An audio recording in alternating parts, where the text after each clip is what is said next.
evening. Welcome to Jazz Talk, a program from the Center for the Performing Arts. I'm Julia, and I'm the Director of Education and Community Engagement at the Center. Now, we have registrations from all over the country and even from Canada. So I'm going to guess that some of you have never had the chance to visit the Center in person. I'd like to tell you a little bit more about the Center. We're located just north of Indianapolis, Indiana, in the beautiful city of Carmel. We have 3 venues on our campus. We have a small black box theater called The Studio, seats about 200 people. And we also have a 500-seat proscenium arch theater called the Tarkington. And then across the green space, we have our beautiful concert hall, the Palladium. And that's the venue Mr. James will be in next month. We have 6 resident companies, and we present artists in multiple genres from all over the world. We are so fortunate to have this beautiful facility right here in Central Indiana. Now, I know we have a lot of Boney James fans out there, and I know you're going to have a lot of questions for him, and we're going to take those questions as well. As soon as they pop into your head, go ahead and type them in. If you're joining us on Zoom, go ahead and put your cursor over the bottom of your screen, and you're going to see a little Q&A function. That's what we would like you to use instead of the chat. So just type your questions in there anytime, and we'll get to those after Boney and Todd Williams have a conversation. If you join us later on Facebook, just type those questions in the comments. Now, I want to tell you a little bit about our 2 guests tonight. Todd Williams hails from among the finest woodwind artists in today's music scene. He is a sought-after saxophonist, clarinetist, flautist, and clinician. He is currently the assistant professor of music education at Indiana Wesleyan University, where he serves as instructor of the jazz ensemble and jazz combo. Todd has appeared as a guest lecturer and conductor for the Juilliard Jazz Orchestra, and he earned his doctoral degree in music education from the Jacobs School of Music at Indiana University. Originally known for his saxophone and clarinet work with Wynton Marsalis Quintet, Septet, and the Lincoln Center Jazz Orchestra, Todd has been honored with such positions as assistant professor at Queens College in New York City and music director of Times Square Church, where he penned a wide variety of contemporary gospel choral works. Todd has performed in almost every prestigious venue in the US and abroad, from multiple performances at the White House, to Carnegie Hall, to Hollywood Bowl. He has been featured artist in Europe and Japan, Australia, New Zealand, Africa, Canada, Mexico, and South America. Extensive recording with Wynton Marsalis decorates his list of accomplishments, as well as a guest appearance with such artists as Sir Roland Hanna, Harry Connick Jr., John Hendricks, Scotty Barnhart, Terrell Stafford, John Faddis, Jeff Hamilton, Marcus Roberts, Michael Mossman, the Newburgh Symphony Orchestra, the Marion Philharmonic Orchestra, Darren Atwater, Slide Hampton, and the Grammy Award winner, Christian McBride. Todd is a 4-time recipient of ASCAP's Plus Award for Composers, and his latest jazz recording, Introducing Quartet Trio, is now available on all streaming platforms. Now, a little bit about Mr. Boney James. He has put in his proverbial 10,000 hours as a musician, performer, writer, and producer.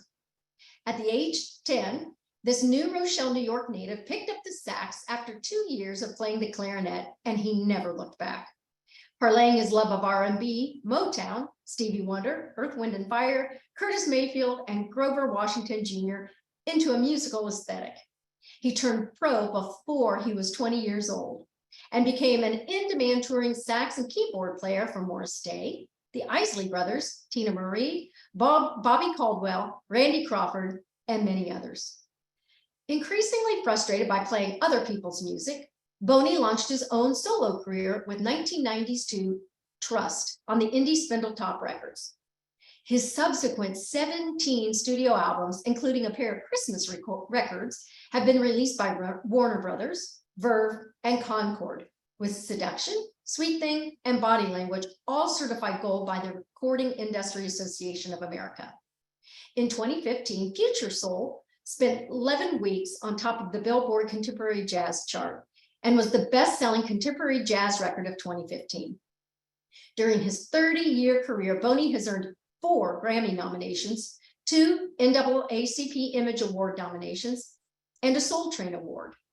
And a dozen of his albums have landed #1 on Billboard's Contemporary Jazz Album chart.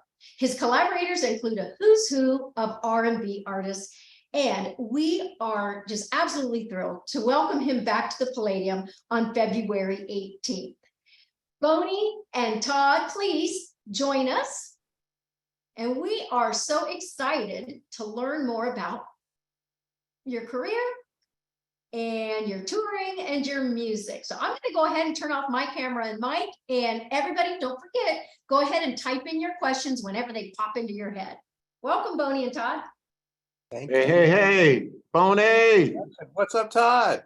I'm doing great, man. How you doing? Everything is beautiful, man. Thanks so much for having me. Oh, it's a pleasure to have you. You're out there on the West Coast? Yes, I'm here in Los Angeles in my home studio and getting ready to go back on the road, but home for a few days. Awesome. Well, bro, we're out here in the dark, man. We're having some un-Los Angeles-y kind of weather recently, but surviving it. I know it's nothing like what you guys are dealing with. Yeah. Well, it's a pleasure to have you. And I guess we can just jump right in. You know, I have a list of questions for you, and I'm sure our listeners are thrilled to find out more about what you're going to be dealing with in the concert coming up on February 18th. So let's just start with, okay, you are James Oppenheim, born James Oppenheim. Tell us a little bit about how the nickname Boney came about. Well, golly, it was like 1986 is my recollection. And as mentioned, I started out touring as a sideman with a lot of different artists. And I think this was like my second gig ever as a touring musician. After Morris Day, I went and played with Randy Crawford for what turned into about 5 years. And eventually was her musical director. But my first tour with Randy Crawford, it was an incredible band. It was Tony Maiden, the guitar player from Rufus, on guitar. Wayne Lindsay, an amazing keyboardist from Los Angeles, on keyboards. The bass player Sekou Bunch, fantastic player, and Ron Bruner Sr. on drums, who is now the father to Thundercat and Ron Bruner Jr., who are incredible stars in their own rights now. So it was a great band, and we were touring in Norway and Sweden and Denmark, places like that quite a bit. That was where her core support was. She was a huge star in Scandinavia. And we got over there, and we're getting like $30 a day per diem, you know, to pay for our food, stuff like that. And whopping 30. well, you know, I mean, traveling around the States, it wasn't so horrible. When you got to Scandinavia, everything I said to the guys in the band, and Wayne Lindsay and Sekou Bunch walking down the street one day, man, everything costs a fortune over here. I just won't eat for the next couple of days. Just a joke. And I probably weighed about 40, 50 pounds less than I do now. So I'm already pretty skinny, but they said, oh man, you'll get really skinny, then you'll get all bony. We'll have to start calling you Boney James or something like that. And I said, please don't call me Boney James, please. Oh, yeah. And of course, that's how you get a nickname, you know. If you of course. Yeah, musicians are notorious for that, man. Started introducing me to people as Boney James. The next thing you know, I had a nickname, and I was, you know, that's how people came to know me. Oh, wow. Okay. Well, maybe it's for the better. You never know, man. Sometimes things sell because of that kind of stuff. You know, well, Wayne Lindsay, the keyboard player, called me up after I started making records and said, you know, you owe me, man. You owe me. Give you your stage name, man. Yeah. All right. Well, let's talk about the album Detour. So that features Layla Hathaway, which, you know, she's doing a phenomenal job. And Dante Winslow on trumpet. Sounded great. And I noticed, so on the official video, Coastin' with Layla, you guys have like rapport, like you play a phrase, she plays a phrase, you know, and then she plays a phrase, you play a phrase, you know.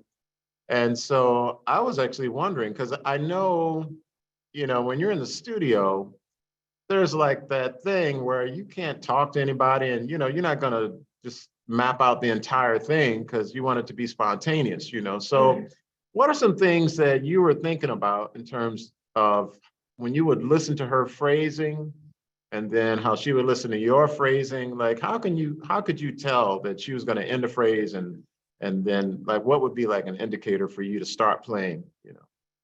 Well, generally speaking, these days, most of these records were put together in pieces, So I had done the track and I played that little intro figure that I play on the record. And I had an Okay. idea of what I wanted to do in sort of my featured solo section, which was also very melodic.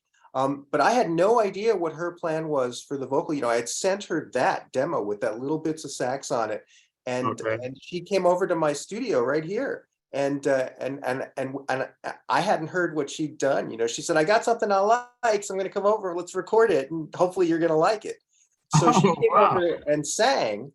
And Yeah. then we layered all those background vocals, and she sang all the parts, and so first she sang the chorus, and then she stacked her background vocals, Backgrounds. Yeah. and she was just amazing. Honestly, I mean, she's one of those singers where it's like, oh yeah, how'd you figure all those harmonies out? She said, I'm just riffing, I'm just here. Oh, yeah. I mean, she's Berkeley trained singer too, so. Yeah. Yeah. Yeah. But That's fantastic, man. it was pretty amazing to see her do the thing. And then she sang the verses. And then I said, okay, we'll do some ad libs. I mean, I'm going to be playing around here, but this was all in imagination. I said, I'm going to be playing around here, but give me some ad libs and then I can actually move them around later as the producer. I Right. can grab the files of her audio and move them around. But I think everything's pretty much where she sang it. And she just left space for what she imagined I might do. And then after she was all done on another day, I came in with my engineer and I played Yeah. around her as if I was listening to it live. So that's kind of how it goes down, So That's I was amazing. really reacting to what she had already done. And when she was doing it, she was just reacting to an imaginary Boney being there. And she didn't hear the record till it was completely mixed. So that's kind of Wow. how it went down. That is amazing because, I've played with singers and usually, I'm listening and, at some point they have to take a breath.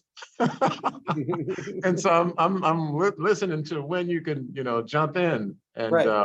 But you guys did that. It sounded just seamless, man. I mean, in fact, some of my students here, we were talking about that recording today, and one of my students noticed that you had background voices, Honestly, I had never noticed that. And so my student noticed that and she said, yeah, there's like different voices that it's like a layered effect kind of thing, I thought, wow, that was really insightful, Yeah. No, there's a lot of stacked different tracks of Layla on there. And then all that sense that you have of that we're talking to each other, that's all just part of the craft and the art of making the record, because it goes down piecemeal, but it Nice. sounds like it's live. And I think we kind of nailed this one. I'm pretty proud of it. Oh yeah, I mean, you totally nailed it because it sounds very natural and it just weaves in and out and it flows, Major props to Layla. I mean, honestly, it was such a joy working with her. She's so talented. And, I've done a lot of other collaborations in the past, and most of those, I wasn't even in the room with the singer when they were doing the vocal. I would send that Oh, stuff yeah. off to another town and I'd get the files back. Yeah. So this was a real treat to actually be there when we were cutting it aside from even being there while I was playing over it. Wow. Kudos to you two. That's fantastic.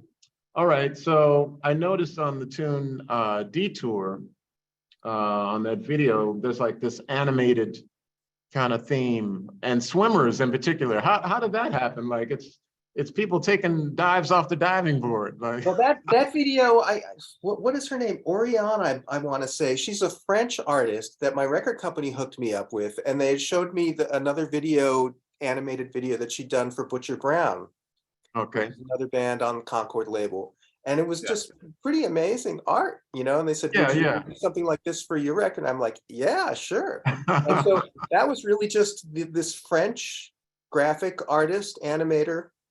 Okay. Took the song and reacted to it and came up with these images that she felt went with it. And as soon as she showed me like a rough of what it was Yeah, going to be, yeah. yeah, I love that. It's beautiful. So that's how that came about. Yeah, yeah. I was thinking about the just the concept of, music having like a flow, and there seeming to be like a soaring quality to it. And, Yeah, I the mean, that words. was really just this woman reacting to her feelings about the music. I mean, for me, the song very much felt like driving. Oh, And okay. yeah, Yeah. you know, and I thought some of the changes, it took sort of a turn when it went to that solo section. And I thought, oh, this is interesting. And that's when the word detour actually popped into my head.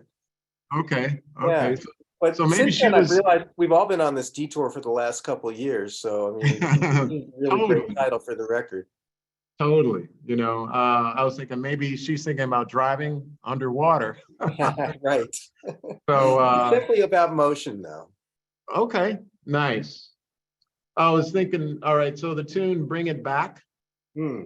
Now, Dante, he goes, you and him are like trading at the end. I don't know if you remember doing this, but so you guys are trading, going back and forth. You trade a phrase, he plays a phrase, you play a phrase. It's very exciting. And then you guys end up on a note at the same time and you hold it. And I'm thinking to myself, could that have been done in the studio at the same time? Or is that, that was live, right? No, that was, Oh, I had most of the sax done. And I okay. asked him to come over, and then he was reacting to some of the stuff that I had done. That's how we were able to put that harmony note on there. Where I said, how Sure. about if you harmonize on this note? I'm holding this note. And so then he came up with that riff that ended up on that other note to make the harmony. I said, that's amazing. But then he played a riff that I Right. thought I should answer that. So I went back on another day and punched in on my track and recorded Okay. my answer to his thing. So it sounds like we're standing and we're looking at each other Okay. playing And that thing back nailed to it. back, but it's also just show business magic, man. Awesome. Awesome. But Okay. that's one of my favorite parts of the record, that feeling. I mean, it's amazing how even when we're not really in the same room, just the trumpet and the sax together makes an Oh yeah. excitement. It Oh makes an yeah. excitement. You can't deny it. Do you tour with Dante sometimes? No, I've only met him the one time he came over to my house. Oh, okay. Yeah, because Yeah, you guys do play good together. thank And you. I was thinking that, I was wondering if you had that opportunity on stage, because, a lot of Yeah. artists, if they have somebody to play against, you kind of foil one another. You can, create a dynamic, just based on the feedback of the other person. Yeah, I made a Yeah. whole record. I made a whole record with a trumpet player named Rick Braun called "Shake It Up" back in the end of about 2000, and we did a Okay. tour together after that. And it was Nice. really nice to be able to share the stage with a trumpet player. And every now and then we're around, he'll come and sit in, and there was a period where I actually had a keyboard player that plays trumpet, a guy Okay. named Morris Pleasure, fantastic musician. And Oh, so I was able to do some of the trumpet oriented stuff on the road. But for the yeah. most part, I like when we're doing Bring It Back Now, the keyboard player takes the solo, and it is missing a little bit of that vibe that you get from the trumpet. But Okay. Okay. I hear you. I want to remind our listening audience, as you have questions that pop in your mind, please type them on the line. And when we get to the end of our speaking, we're going to try to have Boney answer some of those questions. So listeners, please do type it on the line, as they say. And we're going to try to answer some of those questions. All right. So are there any concerts? I know I've had a few of these experiences in life where, are there any concerts in your career that you just think to yourself, man, everything worked on that concert? hmm. I did a concert with Sir Roland Hanna. It was like a duo thing in New York. And man, it was just like playing in butter.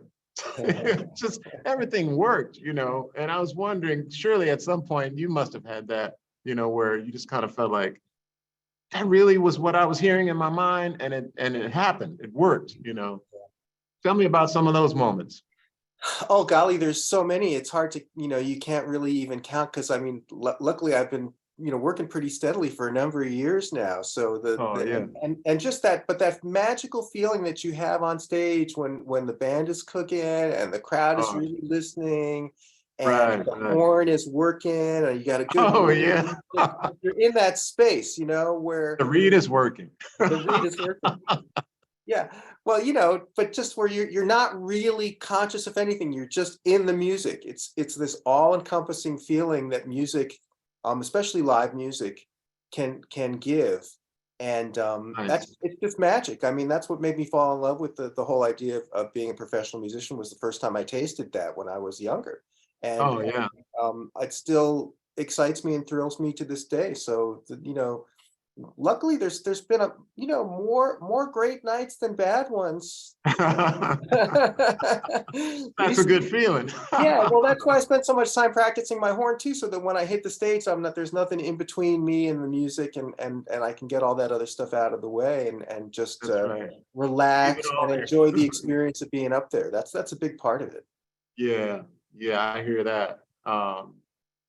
Yeah, that's really cool. I have a question for you that's it's a little less music oriented, but I was reading this article that it said that your dad had been a music business lawyer for several years, and in fact, for the bulk of your career. And so I was wondering, and this might answer some questions that our listeners may have, like with your dad being a musician or a music lawyer, what type of opportunities did this yield for you? Or even if it's just a different way of thinking, like, tell me about that a little bit. Well, actually, he wasn't a music lawyer. He was a movie and film. He was a film company lawyer. Oh, okay, then I An misunderstood that. entertainment lawyer is really what he Okay, was, but not the music business per se. So he had to learn a lot of things. I Um, see. Okay, and I think he came in with his experience with making contracts for movies and stuff like that. I think okay. some of the people that he dealt with in the music world, thought, "Where's this guy coming from?" Because they have a different way of doing things. Oh, But yeah. it definitely was good news for me because, well, first of all, just because it was my dad and he was really out there looking out for me, and I Right, was able right, to get right, some good deals, across over the years, right. and it was back in the day when the music business was functioning in a different way. That record companies, they had a lot more, it was a different business. Yes, for sure, for But yeah, sure. no, but he had to sort of learn the ropes in order to represent me. But I knew that he had my best interests at heart. So that was, and just for having the opportunity to work with my dad was a really fun thing. Oh, yeah, that's It really huge. was. Yeah. Um, but yeah, he did have some friends that were in the music business, some managers, just personal friends, but they were never really that helpful. I kind of had to find my own way, and really it was just I got a lucky break after Yeah, beating my head against the door trying to get a record deal, and was finally able to make that first record that I was able to even utilize him, because before that I was just working as a sideman for 7 8 years and had no real need for an attorney. That all of a right. sudden you get these record contracts and you got to figure that stuff out. Yeah.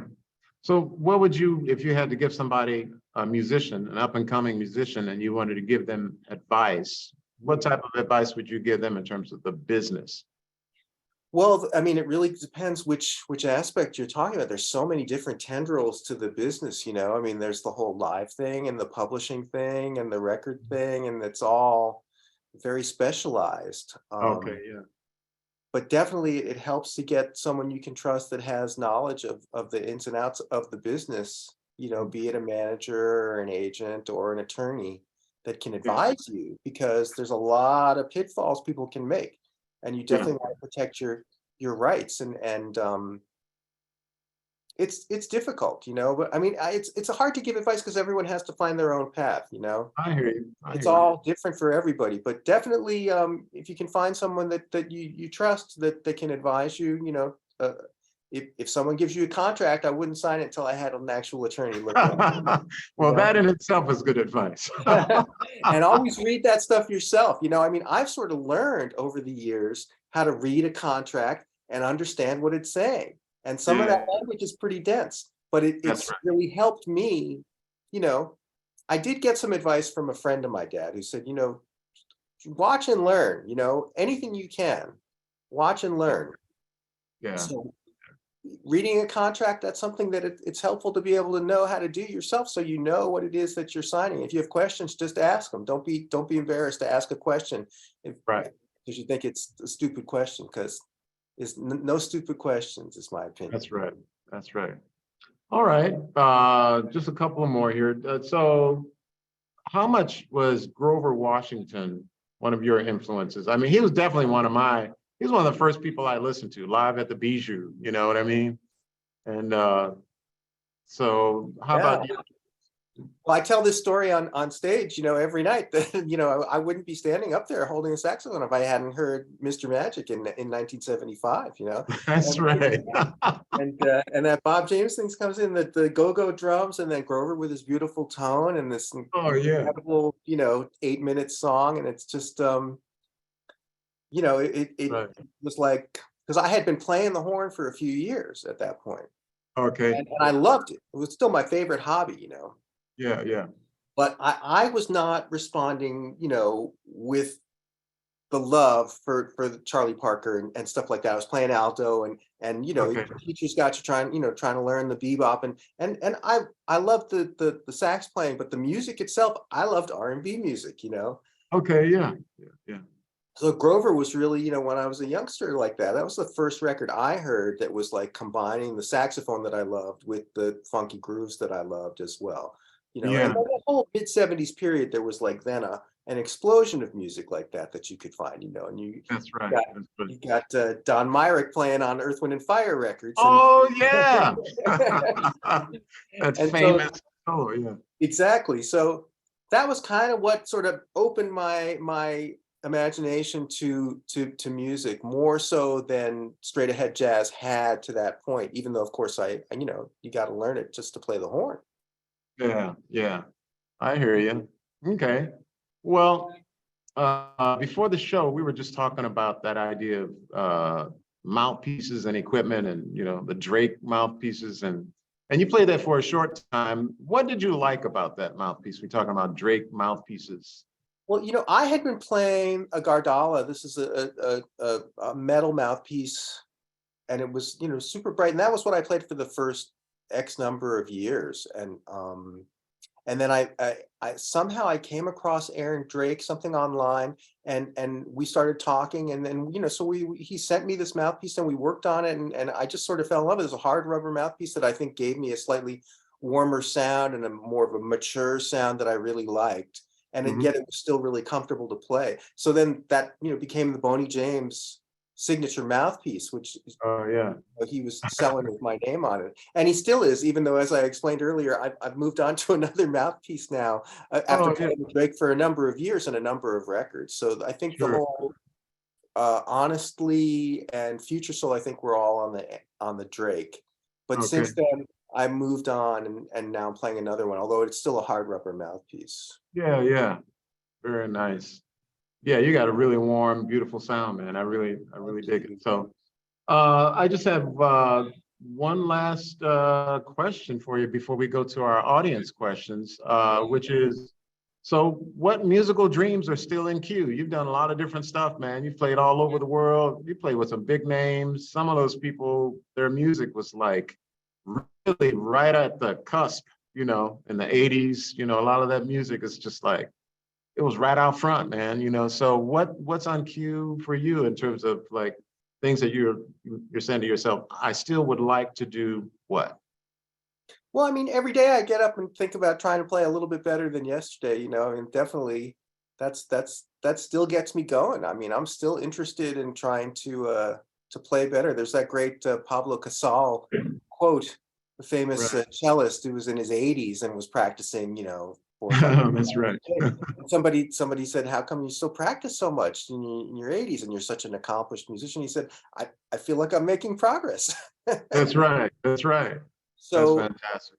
I that definitely resonates with me. Oh yeah. And each time I sit down to write a song or make a record, there's just that goal of trying to make something great. I mean, that's really what gets me going. And then when you take it out on the road, every night on stage, you get the opportunity to try and connect with the audience, and so those sort of short term, like, daily goals is Right. really. I mean, I'm not thinking so much, in terms of accolades and stuff like that. A lot of things have happened in my career that I certainly never thought would happen. I mean, but Okay. honestly, when I made that first record, I thought my mom would be the only one to buy one. So the fact that I'm here now, 30 years later, 18 records, and all the good things that have happened to me, and the fact that I get to just make my living doing this, making my own music, and speaking Yeah. in my own voice, and that's a real gift already. So That's huge. yeah, it's That's huge. great.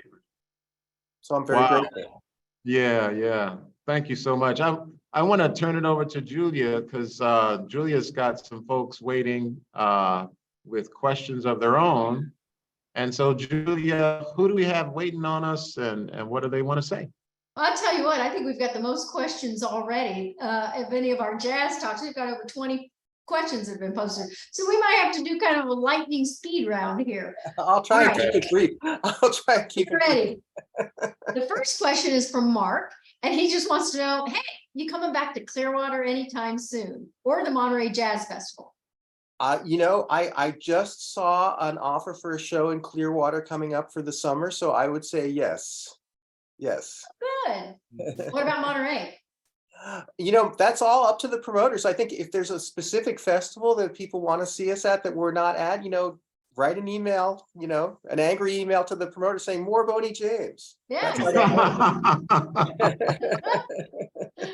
Yeah. Okay. This person wants to thank you for Zooming with us tonight and wants to know, who is your favorite musician to collaborate with? Ooh. Well, I'm so grateful to have had so many of the collaborations that I've had. It's really another gift that when you reach out to some people and then they know who you are and are interested in playing on your record. So the list is actually quite long of people that have already been on the record. I compiled it just recently for my manager. She said, "Who? Can you make a list of all the collaborations?" And it's like 30 some odd artists. So I don't think that I would want to pick a favorite. As I say, the new record's always my favorite record. So right now Layla Hathaway is my favorite collab because it's and who knows, next one will be the favorite for them. Gotcha. Great answer. So when are you going to collaborate with Todd? Next duo. Let's do it, man. I'm definitely going to go research Todd's music after we get off this Zoom. There you go. Hey, this That'll is be a fun great. question from Glenn. He wants to know, what do you look for in a favorite hall to perform in? Is it, size, big, small, or is it the acoustics? Well, I got to say, this venue that you guys have there, which we're so excited about coming to play in February again, is an incredible place to play. It's such a beautiful venue visually, and it just sounds really great. So can't wait to be back. And I always thought it was Carmel. It's Carmel? Carmel. I never knew that. I used to call it that too. I've been saying it wrong. When you head onto the stage, there's a big sign phonetically, Carmel. Really? I missed that last time I was there.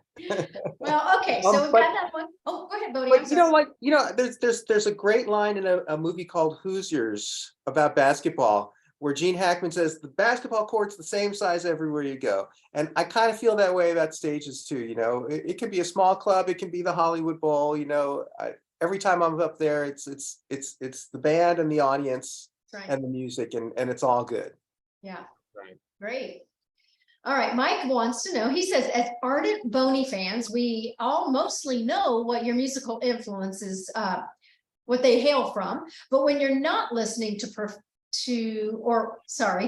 listening to or perfecting your own music in the studio, what do you like to listen to on your personal time? Who do you groove to in the car, or relaxing on vacation, or just around the house? Well, that has sort of changed over the last few years since I started making my own records and writing my own songs and all that stuff. I found it hard to listen to contemporary music as much as I used to, because I would feel like I was working, studying the mixes or the production and all that stuff. So I've really gravitated recently to listening to sort of big band and swing music from the 30s and 40s. Wow. And the musicianship's just so amazing, and the arrangements, and I find it really soothing and relaxing. And so that is often what I'll put on if I'm on vacation, where I don't feel like I'm working and I wanted to listen to music. And it's really connected me with some of that old music that I wasn't so familiar with when I was a kid. Oh, great. Do you have different music that you listen to for different scenarios? Like if you're in the car versus sitting at home relaxing on a Sunday? Well, I mean, listen, if I'm in the car, I might be, poking around the radio. That's much more sort of like listening to see what's out there, but that's work, like I said. So if I want to relax, I wouldn't put on my own music like a lot of people get to, I think some of it. I don't put on my own music either. Or for romance, I couldn't do that. Oh, right. Like I made a mistake. Right, but listening to the mix. Right. Okay, Tonda wants to know, after being in the industry for all of these years, is there an artist that just takes your breath away?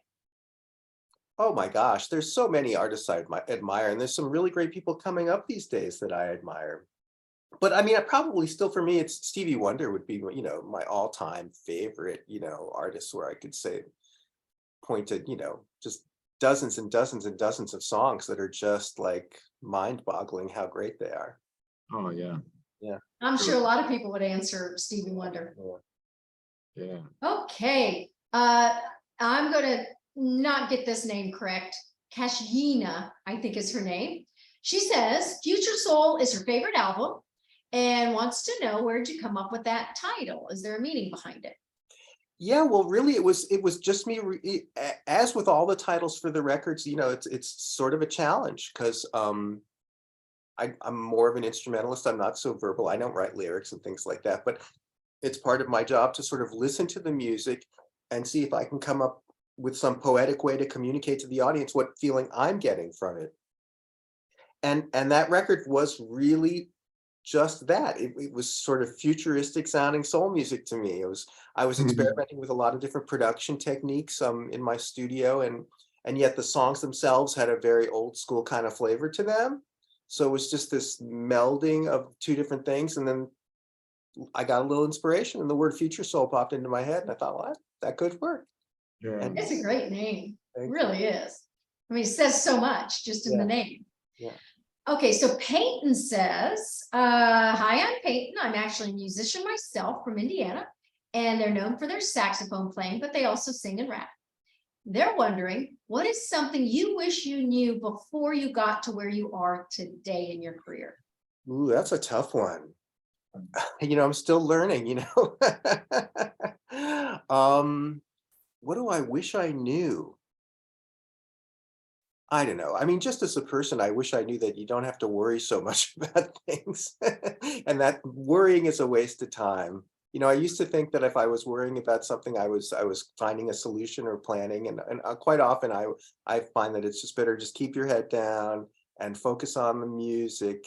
And a lot of the professional issues and frustrations are going to resolve themselves without any input from you. And worrying definitely is not like an action. So I've calmed down a lot in recent years, and it's still, even as fortunate as I've been in my career, there's still things that can be frustrating at times. But I've learned to just sort of chill a little bit, and I find that that's been a real good thing to learn. I think that's great advice. Let's see. We've got one from Kabibi. Why the sax instead of another instrument? No, really, it was just fate. As you mentioned in my bio, I started on clarinet, and really I wanted a trumpet. My father and I went to the music store to rent a trumpet, and all they had were clarinets. This was when I was 8 years old. And this was back when everyone would learn how to learn to play an instrument in elementary school. That's how long ago this was. So I took the clarinet home and I played it for a couple of years, and then there were a lot of clarinets in the school band. And the teacher, Mr. Toback, still remember his name, he said, I need a saxophone player. And he had gotten a sax into the school. So he had the horn there. And he said, I want you to take this home and do this instead of the clarinet. And I said, no, that case is much too heavy. I was going to have to lug it back and forth to school. But he said, if you play the saxophone, you can be in the stage band when you get to junior high. And the stage band had just come to visit our school, and they had a drum set, an electric guitar, an electric bass, and they wore satin jackets. And he said, if you play the saxophone, you can be in the stage band, but not with the clarinet. And that was what that shifted my mind. And here we are. It's just those satin jackets, they sold you, man. Satin jackets, ascot ties too. Whoa. It was a very snazzy stage band. And then I got into junior high, and I got into that stage band, and Oh man, it was a great thing. A great Oh, thing. that's funny. I love it. That's hilarious. Yeah. All right. So next question. If you weren't a musician, what other career might you follow?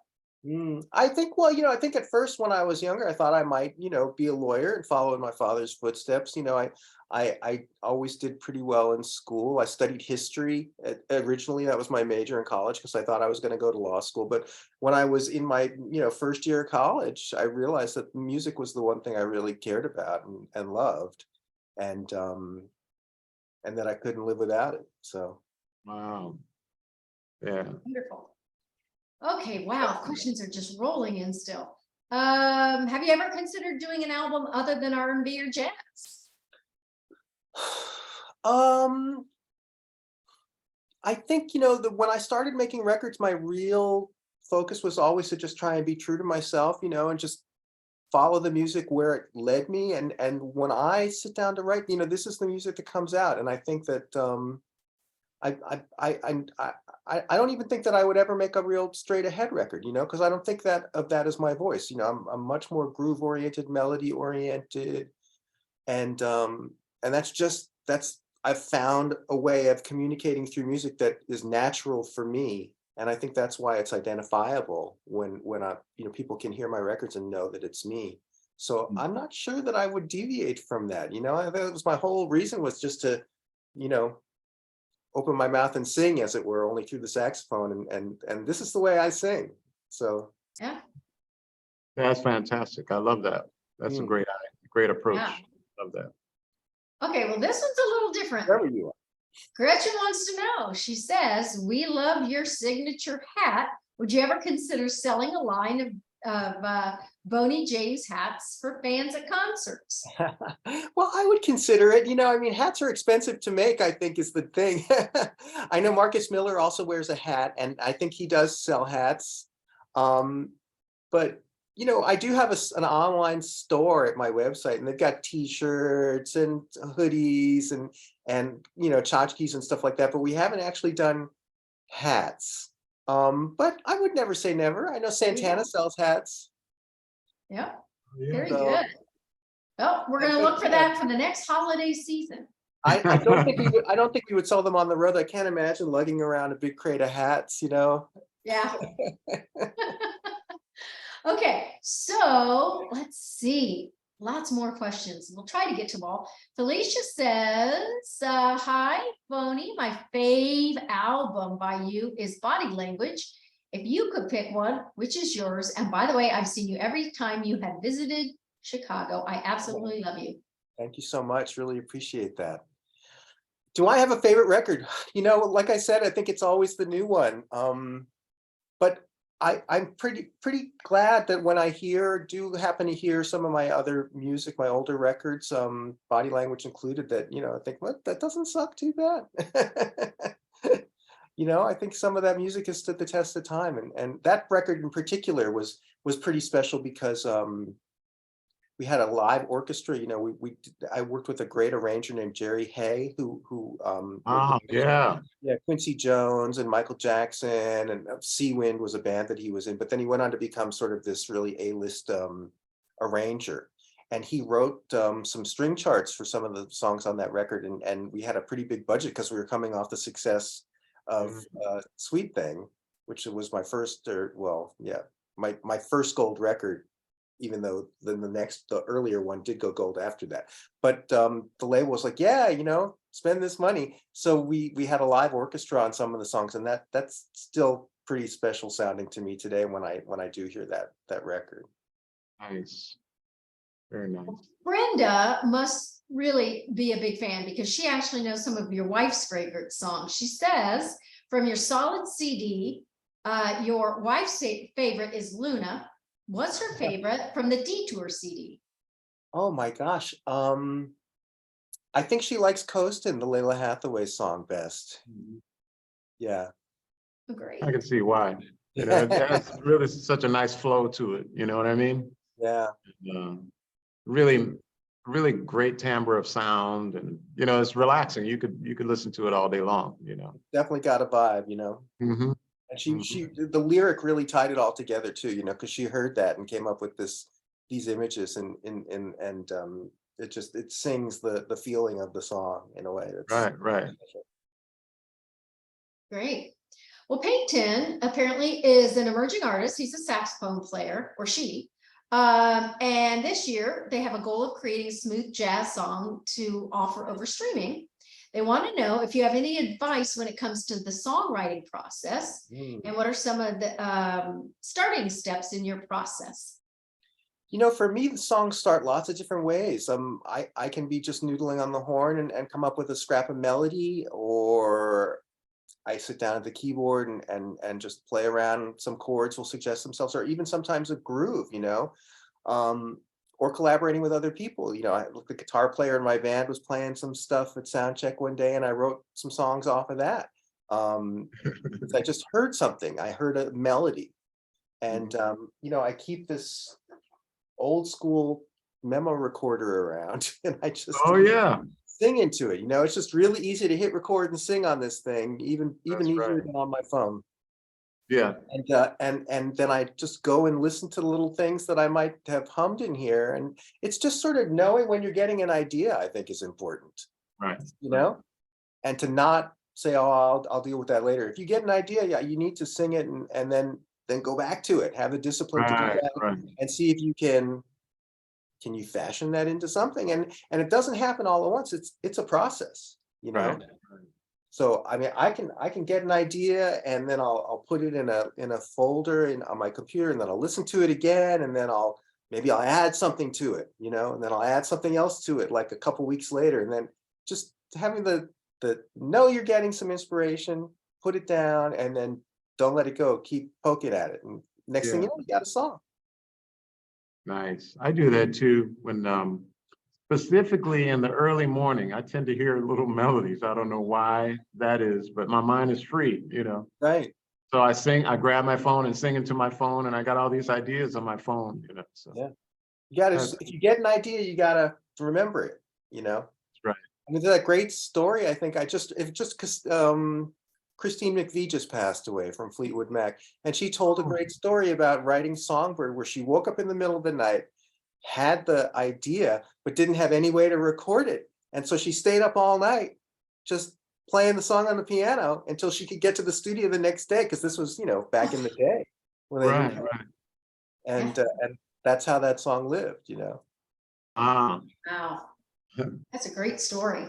Yeah. All right, here's a fun one. This person says they love you and your music. And did you and Big Mike ever decide which was the most romantic instrument between the sax and the guitar?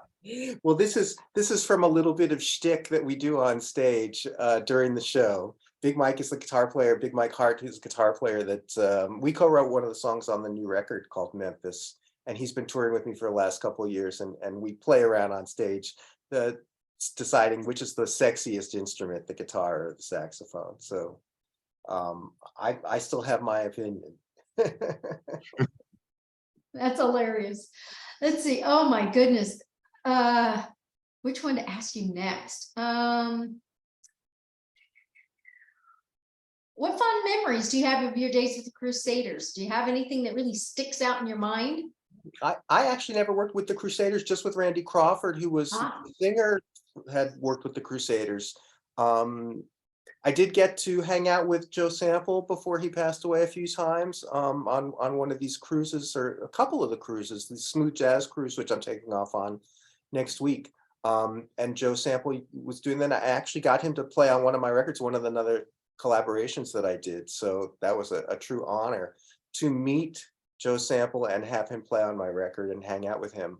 But I never actually toured with the Crusaders. Wilton Felder, the sax player from the band, was another influence on me when I was first coming up, and got to meet him very briefly before he passed away as well. Wow. Okay, let's see this person. Let's see. Pat says, had a magical night in New Jersey years ago. You came into the audience and played Sunset Boulevard. Says, will you be playing that again? And will you be coming into the audience again in April? I haven't been going in the audience since COVID, quite frankly. That just Good feels point. weird, blowing saxophone in people's faces. I don't know. That's right. But Sunset Boulevard is a song I'm very fond of. It's very difficult to make a set list these days when you have 18 records and a new one that you're trying to promote. So Sunset Boulevard has been out of the rotation for the last few years, but I haven't forgotten about it. Okay, wow, we've got people asking if you're coming to their hometown. This one says, I don't have a question. I just want to say that you are an amazing artist, my favorite in all caps. Oh, And ER was my favorite Thursday night show with Lily. Oh, thank you. That's my wife. She was an actor on ER for many years. Oh, Yeah. I did not know that. And now she's a director of television shows. So she's busier than me half the time. Oh, wow. Wonderful. Let's see, which comes first? Which comes first, the chicken or the egg? Which comes first, the title or the melody?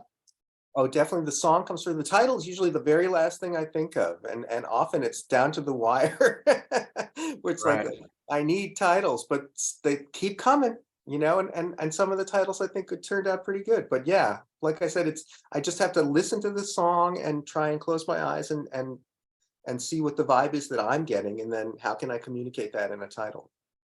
Right. Nice. What do you say to that, Todd? Because you're a composer as well. Yeah, I would definitely say the music comes first and the title is last. Unless I can think of a title to just name it real quick in my phone. If I think of an idea that I can actually, because you do have to categorize it in your phone, so I'll sometimes just put just sort of what I call a dummy name, until I can get back to it, So, and even sometimes I'll even, if I want lyrics, I'll actually put dummy lyrics even, like words that don't make sense, even just because I want a certain rhythm and I want, then I'll go back and put the real lyrics in there, Yeah. I relate. All right, let's see. We need you to come to the Gulf Coast. Somebody else needs you to come to South Carolina. A lot of needs out there. a lot of needs. Hey, y'all need to come to Carmel, Indiana. There you go. There you go.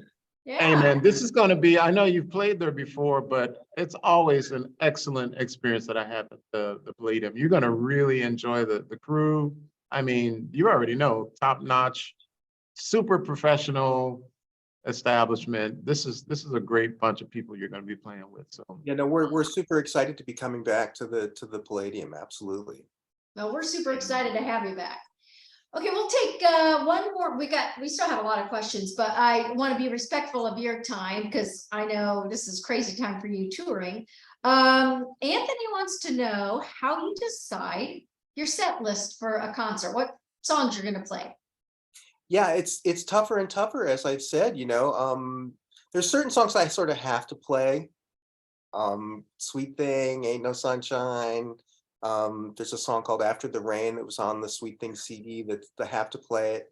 And I feel like people would be really disappointed if I didn't play some songs. And then that leaves room to play around with other songs from my catalog that, like a Sunset Boulevard, or, there's songs that you haven't played for a long time. And then there's a new record where you really want to sort of, that's one of the reasons we go out on the road, is to sort of communicate to people that we have new music out there. And so try and pick 4 songs from the new record. And it's challenging to then make a show, and every couple of years when we're in a new sort of cycle, put a new show together that and keeps people interested in coming to see us if they've seen us multiple times, like a lot of people have.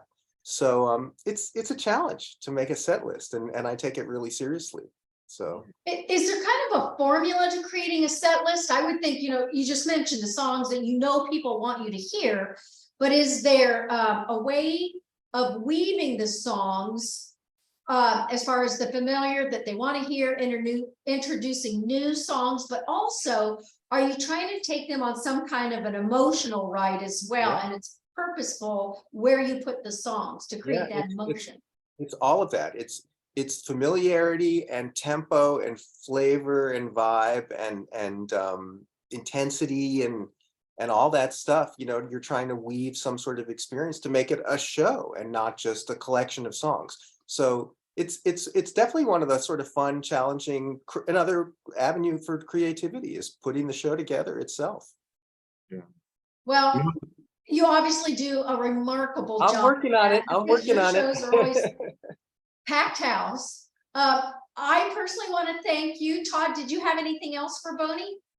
Yeah, Boney, hey man, all hats off to you, man. It's been a pleasure talking to you, meeting you. You're just a sweet cat, man, and I enjoyed talking to you. Thank you, And man. really Really enjoyed it. gracious person, and it comes out in your music. And you got a great thing going on. Keep up the good work. Pleasure meeting you and speaking with you as well. It was a lot of fun. Thank you guys so much for having me. Oh, Boney, we're so excited, as I said, to have you back on the 18th. And I echo what Todd said. Boney gave up his time for free tonight to do this program so that all of you could enjoy it free of charge too, and kind of get up close and personal to your favorite artist. So I'm Julia, and again, from the Center for the Performing Arts, thank you so much for joining us tonight. And we truly hope to see you at one of our 3 venues sometime soon in the future. Take care and happy music. Good night. Everybody, right. thank you so much.